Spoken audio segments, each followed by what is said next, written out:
there's going to be, folks that believe different. They say, have your cash buyers lined up before the deal. But I've done it both ways. I've went into new markets. And what I'll say is if you have a great deal, the cash buyers will definitely come. So don't get too hung up on should I have cash buyers first or the deal first. I would do them both simultaneously and know that if you get a deal, the buyers will 100% come. Shaun, thank you for joining us for our Thought Leader Spotlight series. I'm your host, Matt Camp, head of partnerships for DealMachine. And on these, we really like to shine a spotlight on industry experts like yourself to really hear your inspiring stories and educate our audience on how you see the world evolving. So today, really excited to welcome on Shaun Young.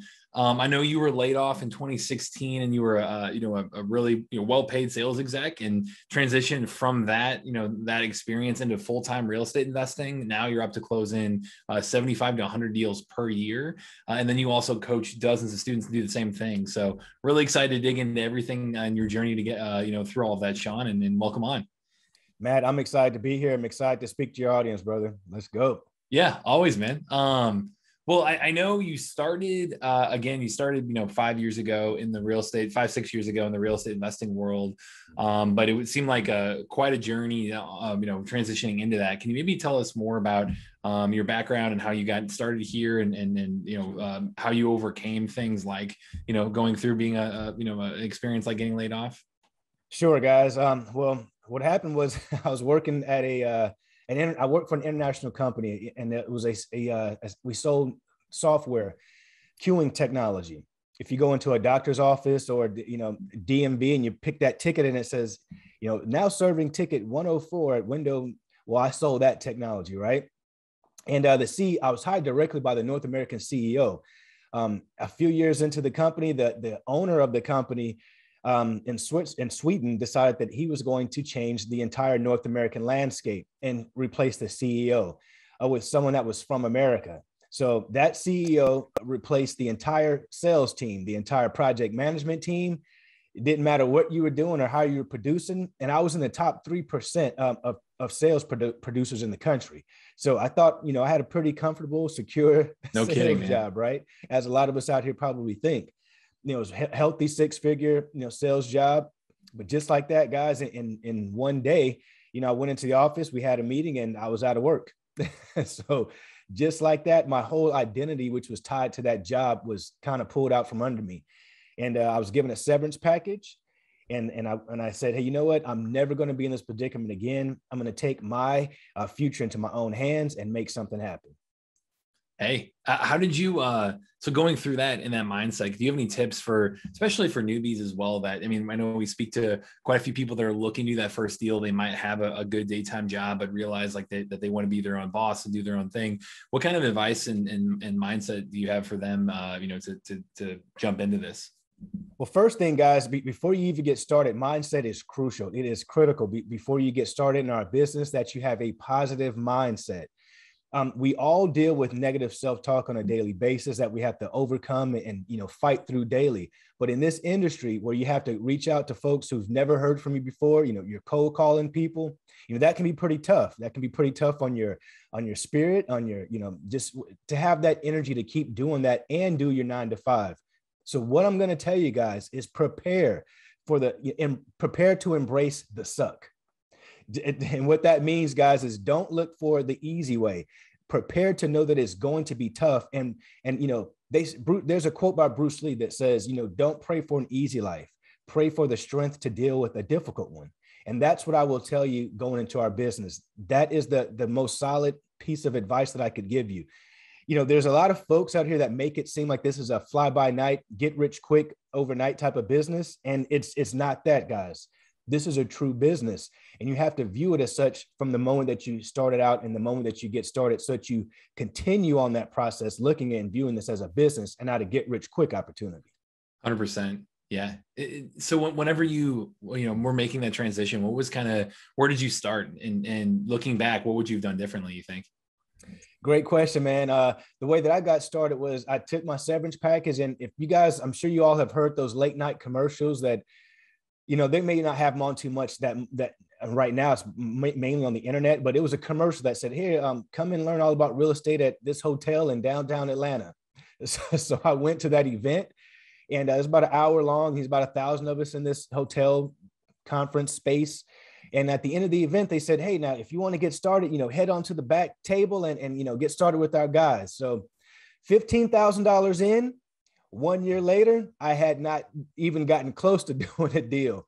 I was ready to throw in the towel and give up. I figured this just isn't for me. Maybe there's some people out here who can do it, but maybe this isn't my cup of tea. So I was almost about to go back into the workforce because I was getting highly recruited by, other companies for my talents. And I said, you know what, let me give this one more shot. And I said, I'm going to give this 30 more days. And it's going to be, it's do or die time. I'm going to either make it or I'm going to die trying. Of course, I'm still alive, guys. So that must mean that I made it. But it's literally almost that mentality that you have to take. You have to go all in. Don't, stick your toe in the pool. Jump right on in and acclimate to the pool versus trying to acclimate one toe at a time. Yeah, and I know. I mean, analysis paralysis is something that you've talked about. I've seen, often before. There's just so much information out there. Like, well, where can newbies get started? Like, can you give us a little bit of the playbook of, okay, here's how you start taking the right action? Sure. Well, the way that I started was, like I said, I went to that event, and that led me into other things like listening to podcasts, watching YouTube, going to YouTube University, like I'm sure a lot of you guys out there have gone to. And I'm here to say there's nothing wrong with YouTube University. It's definitely a great starting point. And, it can give you a lot of information, and it can even get you on your way to closing deals. But if you want to expedite that time, you want to shorten that learning curve, shorten the amount of money or lessen the amount of money that you're going to kind of throw away at the business learning or failing your way forward, then I would say get a coach. That's one thing that I would have done right up front. It was, instead of paying for a program, I would have paid into a mentor or a coach from day one. Yeah, I mean, definitely just the value of mentors, the value of coaches is something we see regularly with our successful DealMachine members. I mean, on the mentor side, do you have advice on where to find a great mentor and like how to start getting a little bit of guidance for your journey? Sure. Well, ladies and gentlemen out there, what I would first say is find someone who you resonate with. There's a lot of gurus and durus out there, and I would seek a duru, someone who's actually doing the business. You can verify that they're doing, they're still in the game. It hasn't been 5 or 10 years since their last deal. Someone who's actually doing it. Those are going to be some of the first things that you're going to look for when you're looking for a coach. Someone that you can relate to, someone that is actually getting it done, and someone that you want to mimic their results. Yeah. And I love on your site, especially too, you have talk about obviously like, value of a coach and mentor is phenomenal. Then taking action from there. I love your 10-step guide there of how to close that first deal. Can you maybe talk through that process around like, how to go from, taking that first action to getting to the closed deal and maybe best practices along the way? Sure, guys. In a nutshell, let me just explain to you the moving parts inside of a wholesale transaction. And I'm a virtual wholesale coach, so we do this all virtually, guys. This is without having to go see the property physically or any of that. So the first thing that we want to do is choose a market. How do we choose a market, guys? We use data to determine that. We don't just say, you know what, I want to do business in Memphis, Tennessee because my Aunt Sally lives out there. And when I went out to visit her last summer, boy, she makes a great apple pie. It's got to be more than that. So when I say data, what we're looking for is actual transactions that have gone on in that market, closed properties, what's actually happening in that market, not what do we think or feel, but what has happened. We use data to dictate that. So once we've got a viable market, we use our cold callers to cold call. We pull a list of vacant properties, absentee owners. They've owned the property for at least 5 to 10 years. We're looking for motivation. So it could be tax liens, code violations. We pull the 24-hour arrest record list. We use a number of sources to find these leads. Once we have that lead list, we skip trace it. And you guys are like, what is skip tracing? Skip tracing means that's how you get the owner's information. So let's say I find a property that's at 123 Main Street, and I don't have a clue who owns it or how to get a hold of this person. Well, if I skip trace that, it'll come back with the name as well as a phone number or even other contact information, contact routes. So now that I've got the contact information, I'm going to reach out to that person and call them. Hey, my name is Shaun. I know this call's out of the blue. I see you got a property at 123 Main Street. Are you willing to, hear an offer on that? And they're going to tell you, kick rocks. Who the hell are you? Why'd you call me? Or they'll say, sure. What do you got?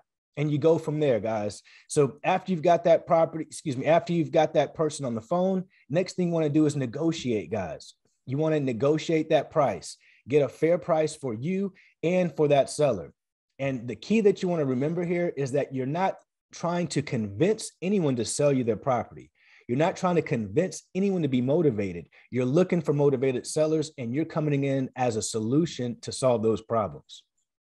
Yeah, I think that's the key right there, is coming in and understanding you're not creating motivation. You're trying to identify those that are already motivated and solve that problem, by being an investor like that. So yeah, I think that is a great mindset to think about it that way. When it comes to the cold calling, so is that something you recommend outsourcing right away, or do you recommend doing it yourself as well? Or what's kind of your playbook on the actual outreach? Well, guys, that would determine how much time you have on your hands. My suggestion would be to get some of that cold calling done yourself up front. I would say spend at least, a week or two cold calling. You make a couple of hundred calls on your own before you find someone to replace yourself. I do own and operate a virtual assistant company as well that's based out of the Philippines. And we have great cold callers that can, get your leads generated. But this is my suggestion, guys. Do it yourself first. Because say if say you go out there and hire a virtual assistant, and they're going to ask you questions as their supervisor, as their manager, what should I do here, or what should I do there? You want to make sure that you've got enough at bats to know what it feels like in that position, so that you can help them, be proficient in doing their job as well.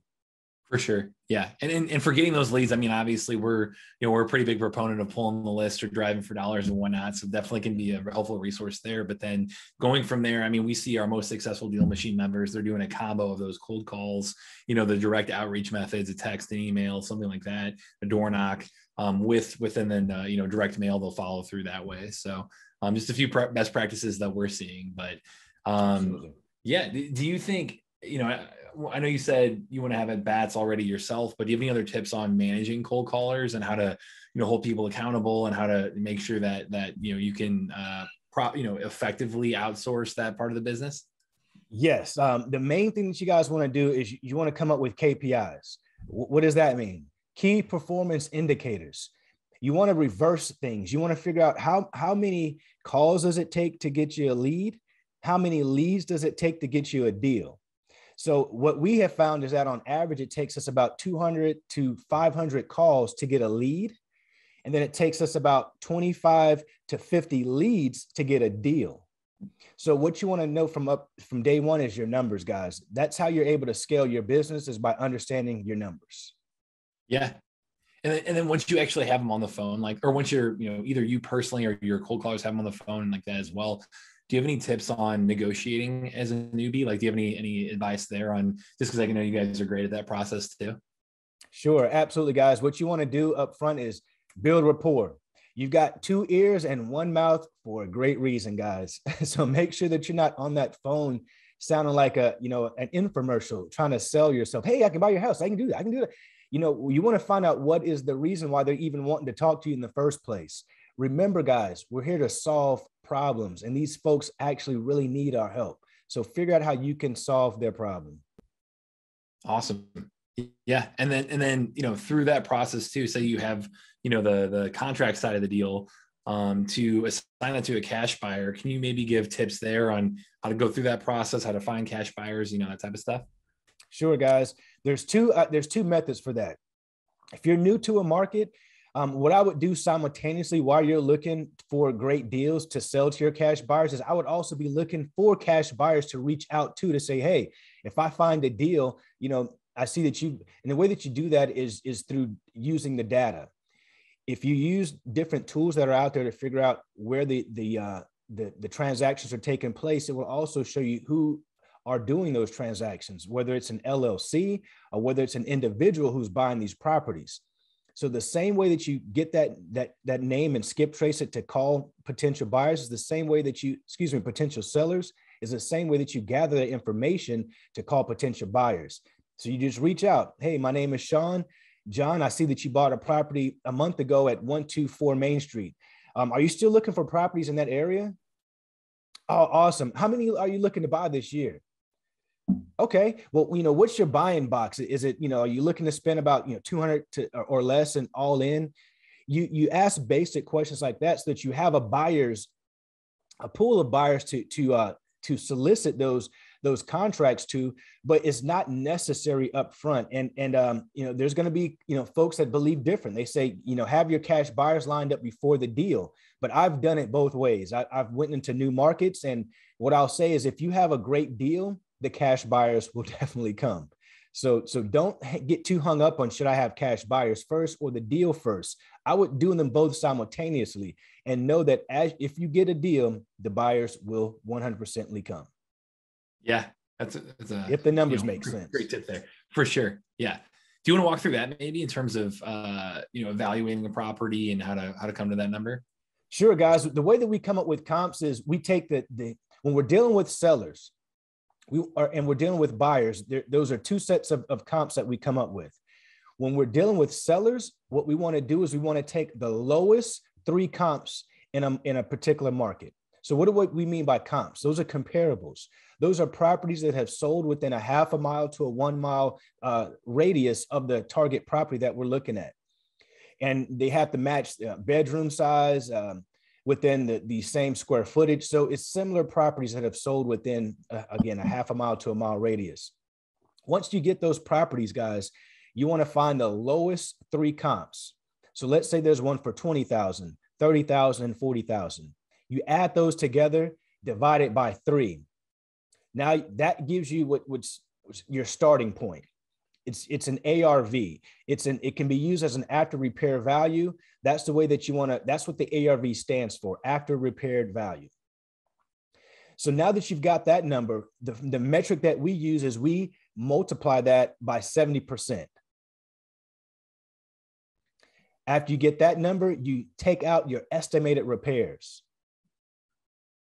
minus your estimated wholesale fee. That leaves you with what's called a MAO, maximum allowable offer. That lets you know exactly how much you can offer this seller to ensure that your cash buyer makes a good profit off this property, as well as you make your wholesale fee off the property as well. Yep. Yeah. And I know that MAO formula is definitely, the gold standard for a lot of people. So it is. Yeah. Do you think in terms of budgeting for that whole process and budgeting for making sure you can get into it and properly invest when it comes to marketing and this whole, acquiring that first deal, do you have any advice there on how to come to that budget number? Absolutely, guys. Again, this is a real business. This isn't a get rich quick scheme or anything like that. This is a true business, guys. So what I advise my students is to have at least $700 to $850 per month to operate your business with. And that will include marketing expenses. That includes paying your virtual assistant. That includes paying for any lists that you need. If you've got a Driving for Dollars teams, it includes paying for that as well. So you want to budget at least $700 to $850 on a monthly basis per market that you're in to run your business. That's realistic in my opinion. There you go. Yeah. Well, I appreciate you laying all this out for us, Shaun. You're always great at breaking it down to very actionable steps. So it's been great having you on. I think one last thing I was curious about, I know I mentioned this about your background too, but I love that you said you've been practicing martial arts your whole life. Indeed. Do you feel like that has contributed to your mindset, or how has that benefited your real estate investor career? Well, definitely 100%. It definitely allowed me to, refer back to my stick to itness. If there's a technique that you can't accomplish the first time you try it, which is going to be normal. Do you give up? Heck no. What you do is you keep going. You keep failing your way forward by repetition, by going through the movements over and over and over. The more practice that you get in, the more at bats that you get up, the more swings that you have, the better that you become at hitting, the better that you become at that technique, since we're speaking on martial arts. But guys, I definitely pulled from my experience with that background of martial arts to transfer over into real estate success as well. Yeah, love it. Well, thanks again for your time today, Shaun. Really appreciate you coming on. And what's the best way for people to get in touch with you as well? Matt, it's been a blast coming on today, man. Thank you for having me. And folks out there, if you want to reach me, again, I've got a lot of free resources out there. I even got a one-on-one coaching program. If you feel we'd be a good fit, you can head on over to ShaunYoungCoaches.com. And that's ShaunYoung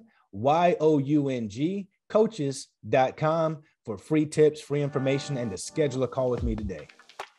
There you go. And you've got a ton of great free stuff there. Free resources. I know we'll link to our real estate investing guide as well in the description here too. So always trying to put out great content. And Shaun, appreciate it again, man. Matt, it's been a pleasure, brother. Anything you need, I'm here for you. Thank you. Yeah, same here. And to everyone watching, this is Matt Camp with DealMachine, and happy deal finding.